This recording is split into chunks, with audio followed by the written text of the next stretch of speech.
бинандагони азизи телевизиони илм ва табиат, тавре ба ҳамагон маълум аст, ҳафтаи сеюм ё дақиқан шанбеи сеюми моҳи апрел ҳамасола дар ҷумҳурии Тоҷикистон рӯзи пойтахт шаҳри Душанбе таҷлил карда мешавад. Баъд ин хотир мо хостем имрӯз суҳбате кунем дар мавзӯи фарҳанги шаҳрсозӣ, шаҳрдорӣ ва шаҳрнишинӣ. ҳамсӯҳбати мо ҳастанд Рустам Ҳайдарзода, доктори илмҳои фалсафа. шуморо ба барнома хушомадид мегӯем. мехостам бигӯед ки аслан ба назари шумо фарҳанги шаҳрсозӣ чист ва чӣ аҳамияте дошта метавонад? чуноки шумо гуфтед, шаҳрсозӣ дар таърихи ҳар як миллат ва дар раванди давлатсозӣ нақши хеле муҳимро месозад. вақте ки як шаҳр сохта мешавад барои сокинони ки барои як миллат ҳамчун пойтахт, ҳамчун муаррифгари миллат, он ба як хотир сохта мешавад ки он шаҳр бояд барои зисту зиндагии инсон мувофиқ бошад, амн бошад ва он меъмориҳое ки сохта мешаванд ва он иншооте ки сохта мешавад ба як чӣ равона аст. аз як тараф барои сокинони худи шаҳр як шароити мушоидро фароҳам овардан ва аз тарафи дигар онро, яъне ки вақте ки ба ин шаҳр меҳмонои хориҷӣ мераванд, онро муаррифӣ намудани кардани худи ҳам давлату миллат аст. яъне ки вақте ки як меҳмони хориҷӣ мебояд аз намуди шаҳр, аз шаҳрдорӣ, аз озодиву покорӣ ва он иншоотҳои бузургу зебое ки мебинад хурсанд мешавад ва бо ҳамин роҳ миллати мо, яъне ки дилхон миллат муаррифгар мешавад. яъне ки дар шаҳрсозӣ, дар меъморӣ миллат он орзу ормонҳое ки дорад дар худ дар он таҷассум мекунад. ва бубинед ки ҳар як пойтахте ки дар дунё мавҷуд аст, албатта дар он ҷо бо сабки усули миллии худ, бо назардошти мавқеи географӣ, бо назардошти иқлиме ки дар он ҷо аст сохта мешавад. ва бубинед ки имрӯз дар ҳақиқат шаҳри Душанбе шаҳри ваҳдати миллӣ, шаҳри сабз, шаҳри сулҳ аст ва ҳар як шахсе ки ё ки мебояд мебинад аз ин ба ваҷ меояд ва ҳар як сокини Душанбе ифтихор аз он дорад ки дар ҳамин шаҳри зебо озода зиндагӣ мекунад ва албатта дар самти мубаддал намудани шаҳри Душанбе ба як маркази бузурги сиёсӣ, фарҳангӣ, варзишӣ, тиҷоратӣ, албатта ташаббусҳои ҷаҳонии пешвои миллат муҳтарам Эмомали Раҳмон нақш бозиданд ва аз тарафи дигар ин заҳматҳои шаҳрдори Душанбе муҳтарам Рустами Эмомалӣ мебошанд ки онҳо тавонистанд ки имрӯз Душанберо дар ҳақиқат ба як шаҳри яке шаҳрҳои зебою пурнуфузтарину ва шаҳри маҳбуби на танҳо тоҷикистониён, тоҷикони ҷонва, балки ҷаҳониён ҳам гардонанд. дар ҳақиқат имрӯз Душанбе ба як гулгаште бадал шудааст ки ҳамон гуна ки шумо ишора кардед, на танҳо дили сокинон балки хориҷиёнро низ мафтун кардааст. ва шумо бигӯед ки кадом омилҳо бештар метавонанд дар рушди шаҳрсозии мо таъсиргузор бошанд? мо бояд як чизро ба назар гирем ки шаҳри Душанбе ин шаҳри ояндадодар аст, ба хотири он ки ҳар чӣ бештар дар ин ҷо иншоотҳои муҳими иҷтимоӣ, тандурустӣ, муассисаҳои давлатӣ, мактабҳои олӣ ки сохта шуданд, шаҳр аҳолии он зиёд мешавад, чунки аз кунҷу канори Тоҷикистон хусусан ҷавонон бо як умед ба шаҳри Душанбе мебоянд, чунки дар ин ҷо таҳсил кунанд. ва ба ҳамин хотир мо бояд ба назар гирем ки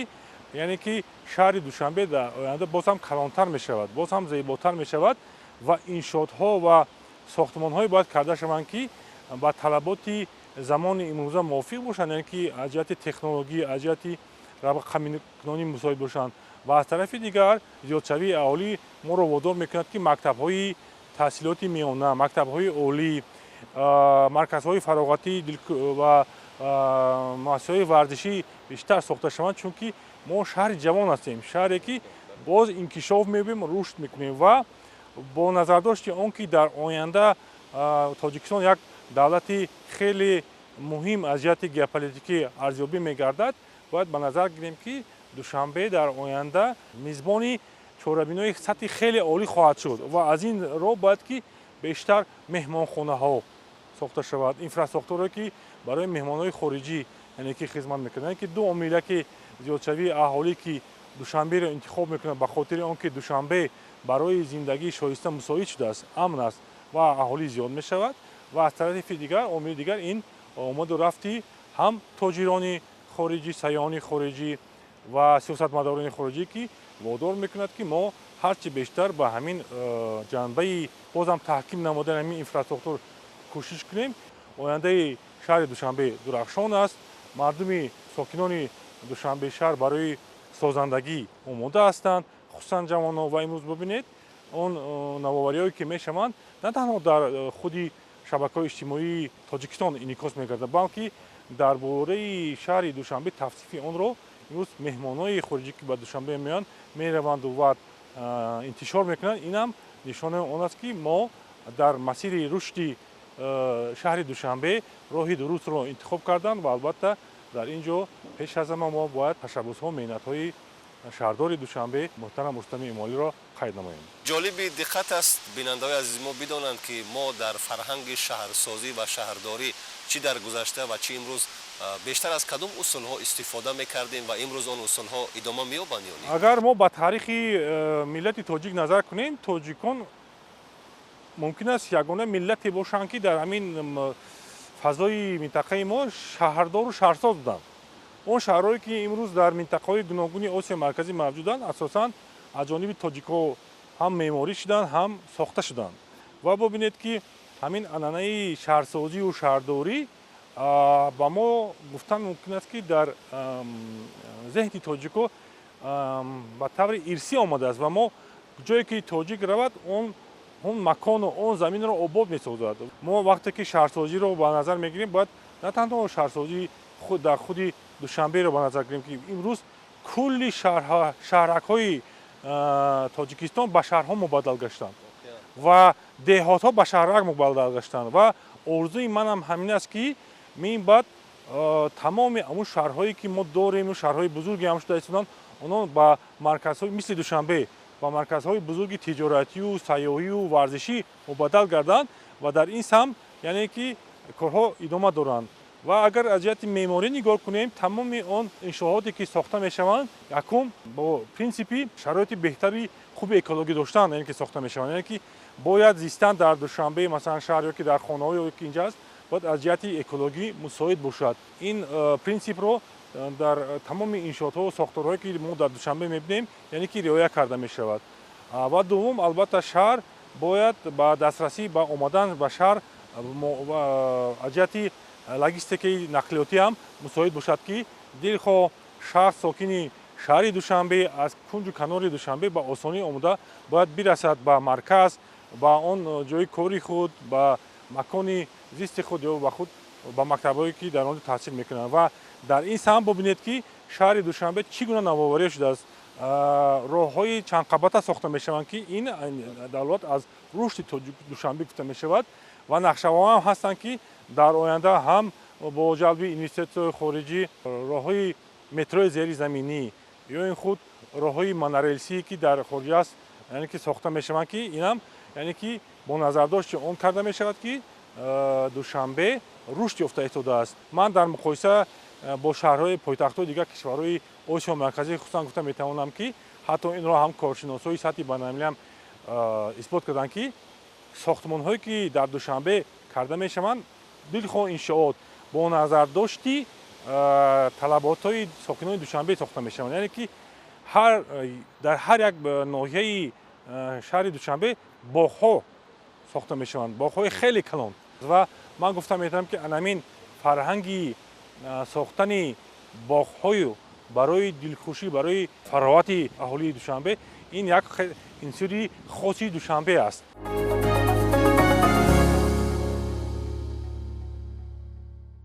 тавре ки шумо ишора кардед, сокини пойтахт будан барои ҳар як фарди ҷумҳурии Тоҷикистон мояи ифтихор ва сарбаландӣ аст. Ва дилхоҳ сокини кишвар ки дар музофот зиндагӣ мекунанд ё дар шаҳру ноҳияҳои алоҳидаи дигари ҷумҳурии Тоҷикистон орзуи сокини Душанбе будан мекунанд. Вале сокини шаҳр будан талаботу зарфиятҳову яъне унсурҳои хоси худро дорад. барои боло бурдани фарҳанги шаҳрнишинии сокинон ё хосатан онҳое ки дар шаҳр зиндагӣ мекунанд чӣ омилҳое ҳаст ки мо бояд онҳоро иҷро кунем ва ба мардум бифаҳмонем ва мардум онҳо риоя кунанд ки яъне сокини аслӣ ва воқеии шаҳр бошанд? инҷо мо албатта бармегардем ба масъалаи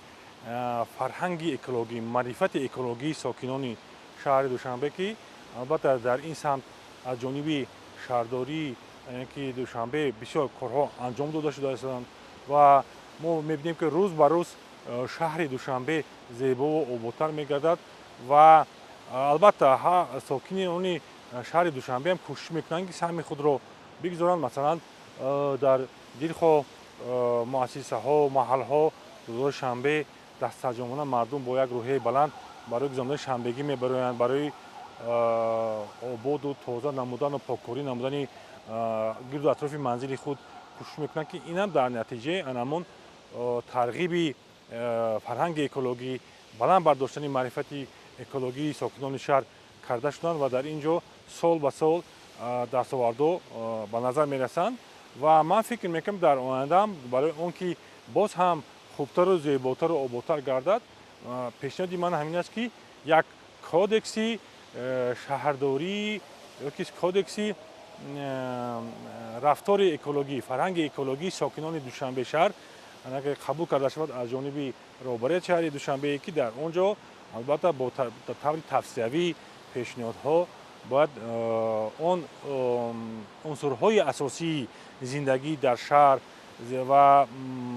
масъалаи таҳаммулгароӣ, масъалаи баланд бардоштани маърифати ҳуқуқи экологӣ дарҷ гардад ва ин гуна кодексҳо ё ин гуна як санади ки дар он ҷо тамоми оину усулҳои нави фарҳанги экологии мардум дарҷ гардиданд дар мактабҳои таҳсилоти миёна, дар мактабҳои олӣ, дар муассисаҳо гузаронда шавад. Мардуми тоҷик мардуме аст ки мо маорифпарвару тамаддунсолор ҳастем, яъне ки фарҳангпарвар ҳастем ва ман гуфта метавонам ки аз ҷиҳати маърифати ҳуқуқӣ агар дар муқоиса бо дигар мардуми кишвари давлатҳои иттиҳоди мустақил агар гиред, агар ҳамақи тадқиқотам бурдагӣ аст, дар масъалаи риояи ҳуқуқ қонунҳо тоҷикҳо пешсаф ҳастанд. яъне ки ба хотири он ки мо тоҷикон ҳамон насли аз давраи Курӯши Кабир ҳастем ва имрӯзҳо агар бубинед маҳз дар Душанбе муҷассамаи Курӯши Кабир гузоштааст ва инам ба хотири он якумин декларатсияи ҳуқуқи башар аз ҷониби Курӯши Кабир қабул карда шудааст ва тоҷикистонро дар ин ҷо арзгузорӣ мекунанд, сипосгузорӣ мекунанд ва ана ҳамон риоя намудани ҳуқуқи инсон, ҳуқуқи ҳамсояи худ аллакай қисман гуфтан мумкин аст ки дар зеҳни мо ирсӣ гузаштааст ва ҳаминро мо бояд беҳтар беъдор кунем ва таҳким бахшем. чӣ омилҳое дар умури шаҳрдорӣ ҳаст ки метавонад дар шаҳрсозии мо таъсиргузор бошад? ҷаҳон пешрафта истодааст ва технологияи навтарин пайдо шудаистанд ки онҳо барои идоракунии мудирияти давлат кӯмаки худро мерасонанд ва дар оянда ман фикр мекунам ки мисли дигар шаҳрҳо мумкин аст ки як қисми аҳолӣ аз мошинсаворӣ ба велосипедсаворӣ гузарад ва дар оянда яъне ки ин ҳам омили баланд бардоштани саломатии инсон мегардад ва ҳам барои буҷаи хонавода таъсири мусбат мерасонад ва ба ҳамин хотир мисли дар оянда мо бояд фикр кунем ки мисли масалан шаҳрҳои пешрафтаи олмон дар он ҷо ҳам як роҳи пиёдагард аст, ҳам як роҳе аст ки барои велосипед савор ҳаст ва ҳам барои мошинирав. Ба ҳамин хотир дар ин масъала бояд мо фикр кунем ва таҷрибаи ҷаҳонро биомӯзем. аз тарафи дигар албатта ин таъмини бехатарии амн барои ҳама аст, яъне ки дар ин самт тоҷикистон ва шаҳри Душанбе хеле пешрафт аст ва бубинед ки ҳамон система ёки низоми шаҳри ҳушдор ки насб гардидааст ва имрӯзҳо барои паст намудани ҳар гуна падидои номатлуб хеле хизмати бузург кардааст. дуруст ишора кардед ки мо имрӯз дар як раванди бисёр босуръати рушди технологияи муосир қарор дорем ва мо ифтихор мекунем ки ҷумҳурии тоҷикистон ҳам дар ин раванд албатта қафо монда нест ва талошҳои худро ҷиҳати дастрасии технологияи муосир ва ҳамзамон коркард бо онҳо ё истифодаи онҳо қадамҳои устувор мебардорад ва шумо ҳамчун як фарди фаъоли ҷумҳурии тоҷикистон гуфта метавонед ки истифодаи технологияи муосир дар рушди шаҳрдориву шаҳрсозии мо то чӣ андоза таъсир гузошта метавонад? албатта вақте ки мо дар бораи технологияи рақамӣ сухан мекунем, пеш аз ҳама дар бораи осонтар намудани дастрасии мардум ба хизматрасониҳои давлатӣ мегӯем. Дар бисёр муассисаҳо, дар бисёр сохторҳои давлатӣ аллакай ки дар Душанбе ҷойгир шуданд бисёр асбобҳое ки насб карда шуданд ки онҳо дастрасии мардумро ба хизматрасонию гуногун сабуктар менамоянд ва дар оянда бубинед ки ҳам дар масъалаи истифодаи барқ дар шаҳри Душанбе, масъалаи истифодаи оби нӯшокӣ, дастрасӣ ба дилхоҳ муассисаҳое ки барои хизмати коммуналӣ мерасонанд. Бояд ки албатта ҳарчи бештар асбобҳои навин яъне ки насб карда шаванд ки бо воситаи онҳо мардум метавонанд хизматҳои худро ё ки он талаботҳое ки доранд нисбати хизматрасонӣ ба осонӣ қонеъ намоянд. Яъне ки пардохти пули барқ, пардохти пули истифодаи об ва дигарҳо коммуналӣ. Ва аз тарафи дигар чӣ хеле ки мо гуфтем, ин бештар намудани технологияе ки барои амнияти мардум хизмат мерасонанд. Як чизро ба назар бигирем ки ихтирои технология нав пешрафта истодааст. Боз ҳам технологияи навтарин пайдо шудаанд. Масалан ки мо метавонем ба воситаи он аллакай ягон кори ё нохуше ки рӯй дод метавонанд ба воситаи ёфтани акси он шахс ки овози он шахсе ки ин технологияе ки рақамӣ имрӯз насб шуданд ёрдам расондан ба ҳамон шахс осон мешавад. Яъне ки ҳар гуна воқеаҳо рух медиҳанд. Ин таҷриба дар хориҷа ҳаст, хусусан дар бубинед дар ҷумҳурии Чин ҳамин гуна истифодабари технологияи рақамӣ дар шаҳрдорию ва хеле хуб баромода шудааст. Ва вақте ки масалан дар ягон нуқта ягон сӯхтор рӯй медиҳад ё ки ягон садамаи нақлиётӣ рӯй медиҳад ё ки садамаи ки вобаста ба истифодаи барқ аст, дарҳол бо воситаи технологияи рақамӣ онро яъне ки муайян мекунанд, мушаххас мекунанд ва дар ҳолатҳои хеле кӯтоҳ мадади худро ба он мерасонанд. Ва албатта мо фикр мекунем ки он корҳое ки имрӯз дар шаҳри Душанбе карда истанд, он вохӯриҳое ки роҳбарияти шаҳри Душанбе бо роҳбарияти ширкатҳои бузурги хориҷӣ карда истанд, инам дар самти таъмини амният ва таъмини шаҳри Душанбе бо асбобҳои ихтироъҳои нави технологияи рақамӣ, ин шаҳодат аз он медиҳад ки дар ин самтам кору фаъолият рафта истодааст. фарҳанги шаҳрнишинӣ чӣ меъёр ва талаботҳое дошта метавонад? Фарҳанг чи аст? Фарҳанг ин муносибати инсон бо табиат, бо гирду атрофи худаш аст. Яъне ки вақте ки мо як ҳаёти хубу осоишта, таҳаммулгаро ва муносибати некро дорем бо атрофи худ, яъне ки на танҳо бо инсон ё ки ҳамсоягони худ ё бо сокинони дигар, балки бо табиат, бо шаҳрҳо, иншоотҳое ки дорем, яъне ки онро бояд ки мо ҳам истифода барем ва ҳам эҳтиёт кунем. Нагузорем ки як дарахт шикаста шавад ё ки як сохтмон осеб бинад ё ки як муҷассама ё ки як сохторе ки як иншооте ки дар Душанбе мавҷуд аст, он барои фароғати сокинони шаҳр, барои хизматрасонӣ ба сокинони шаҳр сохта шудааст, он бояд эҳтиёт карда шавад. Ва ҳамин аст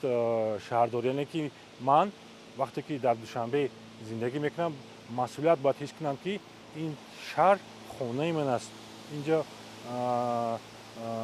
ман ҳам масъулият дорам ки онро пок дорам, яъне ки саҳми худро дар баланд бардоштани экологияи ин шаҳр гузорам. Ман фикр мекунам ки дар ҳамин самт бояд ки мо ҳам фикр кунем, ҳам кор кунем ва имрӯзҳо чӣ хеле ки ман гуфтам,